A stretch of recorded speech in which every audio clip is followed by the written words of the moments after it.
부산 8월 5일 일일 브리핑 보도록 하겠습니다. 어제에 이어서 음량이 조금 고르지 않은 점 양해 부탁드립니다. 가을장 거래량 대폭발을 기대하시라. 이런 말씀 한 번쯤 들어보셨나요? 왜 폭발하는데 거래가? 근거가 뭔가요? 라고 물어보면 대답을 제대로 잘 못하죠. 주간 거래량 기준으로 제가 500건쯤 거래량이 일어날 걸로 예측을 하고 시뮬레이션을 해 나가고 있습니다. 그러면 2000건을 조금 넘어서는 거래량이 나오거든요. 근데 첫 주가 407건이에요. 407건. 지난주에는 500건대 거래였거든요. 한창 더 분위기가 좋을 때는 500건대 후반까지도 거래량이 나와줬어요. 500건대 후반까지도 거래량이 나왔습니다. 근데 갑자기 400건? 뭔가 갑자기 분위기가 점점 세집니다. 8월달, 9월달, 9월 말쯤 되면은 아마 특례보금자리론이 다 소진될 거예요. 가을장 대폭발 하려면 불쏘시개가 들어가야 되겠죠. 무슨 불쏘시개? 돈이 추가로 더 투입해야 되겠죠. 근데 아니에요. 자꾸 대출 금액이 늘어나고 있어요. 주담대나 이런 것들은 계속 늘어나고 있습니다. 한국은행 통제가 경고했어요. 금리 올릴지도 모른다. 근데 금리 병점 찍었다. 내려갈 일만 남았다. 또 이런 말만 믿고 찰떡같이 믿고 혹시라도 채권을 투자하신 분들, 언론에서 채권 좋다고 얼마나 얘기했습니까? 그 채권 안 사주니까 채권 수익률 점점 높은 상품들이 나오고 있죠. 혹해서 들어갔던 사람들, 아마 좀 손실 구간에 있는 사람들도 생길지 모르겠어요. 아무튼 이 근거를 바탕으로 썩 가을 든다고 해서 썩 거래량이 좋을 이유가 없다. 현재로 봤을 때는 가격도 일부 반등했겠다. 내가 사서 정고점까지는 가져야지. 그래도 내가 먹을 게 좀 있어요. 근데 가격이 지금 한 많으면 10%, 작으면 5% 정도 반등했어요. 여기서 한 20%, 25% 정도 더 올라가면은 거의 전고점에 도달한다고 봐도 될 정도일 거예요. 20% 먹으면 내가 얼마나 먹지? 자, 요걸 근거로 이야기할지도 모르겠어요. 한국 부동산은의 주간 실거래 지수가 거의 보합권 수준까지 왔습니다. 수도권은 상승세. 영남 그 아래쪽 영남 호남 지방은 조금 하락하는 모습. 전국적으로 봐서 계산해 보면은 아마 플러스로 돌아섰다고 이야기할지도 모르겠어요.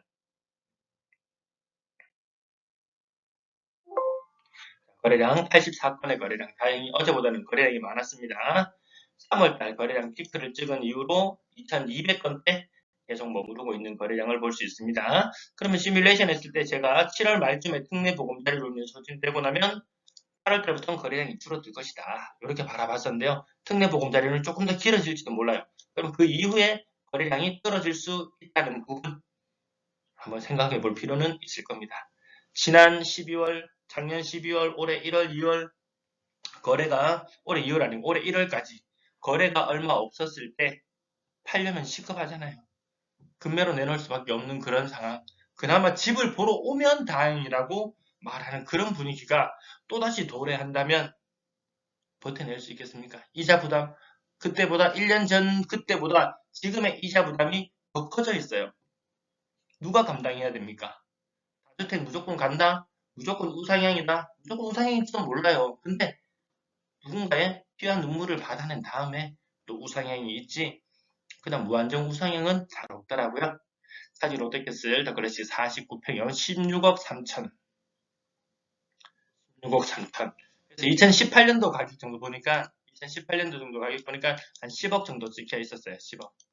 그럼 그때 대비 한 30% 정도 올랐다? 그럼 또 많이 안 오른 것 같기도 하고. 근데 49평이 16억, 평당 3천만이면 3천. 장난입니까, 이거? 뭐, 표준 건축비가 오르고, 자재비가 오르고, 인건비가 오르고, 이 항상 레파토리대로 이야기를 하는데, 표준 건축비 얼마인가요? 600만 원 채 되지 않죠? 600만 원 채 되지 않습니다. 삼익비치 41평형 가격 25% 정도 받아서 13억 8,900. 요건 조금 많이 빠진 거죠. 40평대는 보통 한 20% 정도 빠졌었는데, 요건 가격이 조금 더 많이 빠진 거예요. 현대 KCC 스위첸 고점 대비 10% 정도 빠졌고요. 레미안 장전 35평 가격 8억 7,500, 8억 초반, 7억 후반까지도 많이 빠질 땐 빠졌었죠. 고층 기준으로 봤을 때 그래도 한 10% 반등했겠다. 여기서 오른다고 했을 때 3억 5천을 다시 오르려면 이거 몇 퍼센트 올라가야 되나 이거? 그냥 40% 올라야 됩니다. 40%. 근데 뭐 정고점 간다. 올 가을장 되면 거래량 또 폭발하면서 간다라고 이야기하는데 조금 근거는 부족해 보인다. 그냥 단순 희망사항의 나열일 뿐이지 않을까 이런 생각 듭니다. 14억 4,500까지 갔던 광안 가위 같은 경우에는 8억 5천까지 거의 6억이 떨어졌습니다. 6억. 거의 40% 가까이 떨어졌는데 이거 다시 끄집어 올리려면 몇 퍼센트 올려? 6억을 올리려면은 그냥 80% 가격이 올라가야 돼요. 이런 자산 시장의 대폭발이 과거에 가능했던 이유는 저금리 엄청난 불쏘시개가 들어갔습니다. 지금은 다시 고금리 시대예요. 고금리 시대. 이런 대폭발을 기대하기는 쉽지 않다. 인플레이션 때문에 아파트 값이 겁나게 오를 거다라고 이야기했지만 아니더라. 뭐 스태그플레이션이 발생하건 뭐 했건 어떤 상황이건 이런 자산 시장의 대폭발 있지 않더라. 물가가 오르니까 아파트 값도 오르겠지. 그렇지 않더라. 더샵 파크시티 20% 정도 빠져 있고요. 더샵 센텀 누리 자 이름 종종 잘 안 나오는 것들도 나오기 시작합니다. 대형평형 거래 이어지고 있고요. 가격 8억 300피치 24평형 가격 40% 정도 빠지죠. 공식처럼 40% 정도 빠집니다. 놈들 살 때 비슷하게 사면 좀 인정을 하겠습니다. 근데 놈들은 40%다 할인받아서 사는데 괜히 내 혼자 마음 급해가고 발 동동 끓이면서 고점 대비 30% 떨어진 가격에 300피치를 산다? 그건 아니라는 거죠. 시장 상황을 제대로 읽지 못한다는 거겠죠. 다만 골든뷰 센트럴파크 정도 빠졌습니다. 지금 나옵니다. 40%씩 빠지는 거. 물론 이 고점이 조금 남다르게 봐야 될 수도 있겠지만 30%, 40% 놈들 다 할인받아서 사는데 매수의 시장에서 내 혼자 무슨 뭐 잘났다고 독불장군 마냥 비싸게 사놓으면 내가 비싸게 사서 가격을 올려놓으면 놈들도 올려줄 것이다? 그거는 엄청난 저금리 시대를 살아갈 때 그 마인드고요. 이제는 그걸 좀 잊자. 그걸 좀 잊고 지금은 고금리에 매수 우위 시장이 맞다. 라는 부분 기억해 두시면은 그렇게 많이 안 서둘러도 안 괜찮습니까? 날도 더운데 뭐 집 보러 다닐 뭐 있습니까 지금? 동네 효성 해링턴 플레이스 25% 정도 빠지고요. 또 고층이거나 저층이거나 요렇게 되면 요건 조금 아무리 다 최신 쪽 아닙니까? 2019년식이면은 그러면 이게 향 때문에 그런가요? 아니, 같은 타입도 같은 타입인데 그럼 누구는 이거 나중에 분명 가격 차이는 한 10% 정도 차이 나거든요. 고층과 저층의 가격 차이는 그럼 누군가 한 사람은 비싸게 샀다. 이렇게 보통 해석을 하고 지나갑니다. 떨어진 것 니 왜 또 조금 떨어진 거 왜 이야기 안 하는데? 가보세요. 여기 가보세요. 21년씩 아파트입니다. 이제 한 바퀴, 두 바퀴, 1년, 2년 지나고 이제 비과세로 거래할 수 있는 물건들 나오면 고점이 아니죠. 지난 2년간 거래가 없었기 때문에 이 고점이 아니더라. 주변 아파트랑 같이 치 맞추기를 한다고 생각했으면 아마 분양권 상태일 때부터 해서 엄청나게 각광을 받았겠지만 최신축의 가격들도 그닥 힘을 못 쓰더라. 그것이 오늘날의 모습인 것 같습니다. 25% 직거래. 어, 동네 효동 해링턴 블레이스 30% 정도 빠져가지고요. 가격이 5억 3천. 5억 3천입니다. 7억 6천까지 갔던 것이 기본적으로 큰 거 두 장씩 잃고 큰 거 기본적으로 두 장. 동네 효성 해링턴 블레이스 오늘 거래가 좀 많이 신고되어 있는 걸로 보이네요. 가격 30%, 83, 24, 35% 정도. 35% 정도까지 이게 답니다.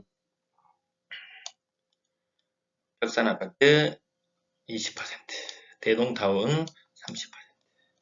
자, 이것도 보십시오. 또 올라는 거 또 왜 이야기 안 하는데 맨날 내리는 것만 이야기하고, 일단 오른 거는 별로 이야기를 안 하네. 오른 거 이야기하는 사람, 저 말고도 천지입니다. 내리는 거 이야기하는 사람, 저 말고 몇 명 있나요? 내리는 거, 올리는 거 이야기하는 사람 천지니까 거기 가서 찾아가지고 만족감을 느끼셔도 되지 않을까 싶습니다.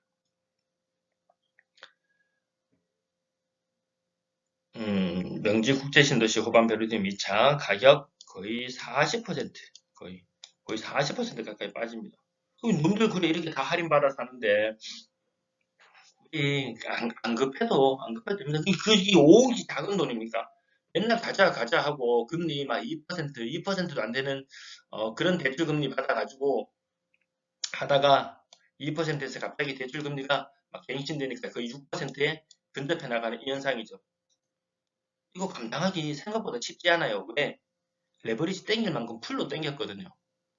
이 주식 거래를 하다 보면 이 신용대출 막 미수거래 해갖고 실컷하는 사람도 보이고 이 신용대출 자기 자본의 한 2.5배쯤 되지 싶어요. 총 투자할 수 있는 금액이 자기 자본의 2.5배쯤 돼요. 지르는 사람이 이거 시원하게 지르거든요. 뒷감당하기는 생각보다 쉽지가 않습니다. 그래서 지금 아마 대출 거의 만땅으로 일단 다 받아라. 그때 분위기가 그랬거든요. 일단 다 받아라. 좀 덜 받고 좀 레버리지를 좀 덜 썼다면은 또 다시 대출을 조금 더, 뭐, 주담대를 조금 더 받는다든지 해서 조금 더 버틸 여력은 생길지도 모르겠지만, 특히 사회의 분위기나 시대적인 분위기 자체가 풀 대출, 일단 땡겨놓고, 차도 좀 바꾸고, 뭐 좀 하고, 기분도 좀 내고, 그게 아니더라는 거죠. 그러니까 저는 항상 돈 쓸 때 기분보다, 이 주머니 안에 돈을 넣었을 때, 오히려 그 만족감은 더 높더라. 그래서 비싼 아파트에 돈 다 넣어놓고 나니까, 만족감이 그렇게 많이 높으시던가요? 성능예가는 늘 35%, 40% 정도 하락률을 보여주고 있고요. 30%. 보합권 그래 굳이 이야기 안 하겠습니다. 안 해도 요거 이제 다 찾아볼 수 있는 능력 다 갖추셨죠?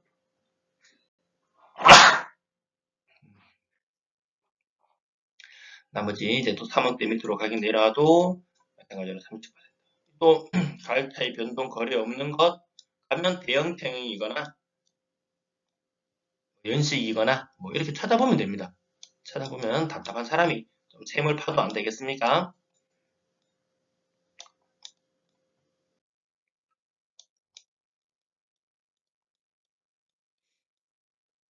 그래서 이 구축의 운명이나 이런 것들도 한번 좀 생각해 볼 필요는 있을 거예요. 지금 젊은 세대들이 이제 각 결혼을 한다? 나이 30살에 접어들었다? 내가 30살인데 30살짜리 아파트에 산다? 야, 그래도 앞으로 10년, 20년을 더 산다? 꼭 가정하고 했을 때 그다지 매력적인가요? 내가 봤을 때 30년 돼서 덜 매력적이면 남들이 봤을 때도 좀 덜 매력적으로 보일 수도 있습니다. 일단 거래대금 빠지고 있습니다. 요때 좀 올라갈 때, 아, 이상하다. 빠질 것 같다. 건당 거래대금 빠질 것 같다. 시간이 지나면 빠질 것 같다라고 계속 말씀을 드렸을 때도 아니다. 니 올라가는 현상 보이지 않냐. 근데 갑자기 이때 대형 평형 거래들이 빵빵빵 터지기 시작했어요. 그러면서 건당 거래대금이 올랐어요. 제 지난 영상들 2월달, 3월달 이런 영상들, 과거 영상들 한번 찾아보시면 될 거예요. 아니다, 이건 좀 떨어질 수밖에 없다. 건당 거래대금이. 지금 주택시장에 들어가는 돈의 양이 줄어들고 있는데 이것이 올라가기가 쉽지 않다. 라고 말씀드려요. 지금 근래 들어서 다시 건당 거래대금 좀 빠지고 있잖아요. 그러니까 너무 단기간만 살펴보지 마시고 조금 더 길게 살펴보셔도 괜찮습니다. 이거 일생일대에 한 번, 두 번 선택하는 사람 잘 있나요? 거의 뭐 한 번, 두 번, 한 두 번 정도만 선택하면 되는데 너무 일반 사람들은 너무 이 정보나 이런 것들이 너무 부족하다는 거죠. 누가 뭐라 그러면 그냥 얼씨구나 같이 편승해서 가는 그런 경향들이 좀 있습니다. 6억 이상 비중 빠지는 모습이 차트상으로 보여지고 있습니다. 분양권 거래량 6건, 전세 거래량 112건, 전세 거래량 주간 기준으로 570건. 그나마 부산의 전세 거래량은 그나마 선방하고 있습니다. 과거 막 800건 막 이렇게 나올 때 있죠. 요럴 때 왜 그랬냐? 이때 5월달, 뭐 6월달 되면은 임대차 3법 때문에 전월세 신고제 때문에 그 전에 신고 안 했던 사람도 과태료 물어야 되거나 이런 상황들이 있었죠. 그 1년 유예 더 해주니까 갑자기 거래량이 팍 줄어드는 현상이 나타났어요. 아마 지금 현재 눈에 보이는 거래량보다 거래량은 조금 더 있을 겁니다. 전세 거래량 보통 30%씩 빠진다. 6억까지 갔던 것이 3억 7천, 8, 뭐 대충 이 정도 빠지니까요. 요게 반등하지 못한다. 금리가 오를수록 전세 가격은 지 혼자 올라가지 않습니다. 사람들이 전세 자금 또한 상당수가 대출로 이루어지기 때문에 대출 금리, 그에 따른 월 상환액이나 이런 것들을 가정해서 사람들이 다 빠꿈입니다. 집 가진 사람도 빠꿈이지만 무주택자도 다 빠꿈입니다. 다 계산해서 들어갑니다. 그 무지성으로 그냥 막 지르고 그러지는 않더라. 네, 워낙 정보들이 넘쳐나는 시절이다 보니까요. 전세 거래는 그렇게 원활하지는 않고요. 건당 거래 대금 아직까지 8월 거래량이 많지는 않지만 어쨌든 이 또한 떨어지는 게 맞더라. 떨어지고 있는 것이 맞습니다. 이 격차가 막대 그래프가 점점 커진다. 그럼 임대인들이 돌려줘야 되는 돈이 점점 더 커진다. 그럼 은행에 대출을 받거나 이러면 소비 여력이나 이런 것들이 안 그래도 물가 올라서 줄어드는데 소비 여력이 더 줄어든다. 네, 전체가 들어오면 화면 이게 노트북으로 제가 막 작업을 해서 좀 고르지 않은 점 양해를 부탁드릴게요. 음, 자, 이 부분도 조금 더 내려갈 수 있다라는 부분. 월세, 전세, 시장은 안정, 가격도 안정. 월세 금액은 심지어 보증금도 작년보다 낮아지고 월세 가격도 좀 낮아지고 임대 거래량 전년보다 많은 수준을 유지하고 있습니다. 시청 감사합니다.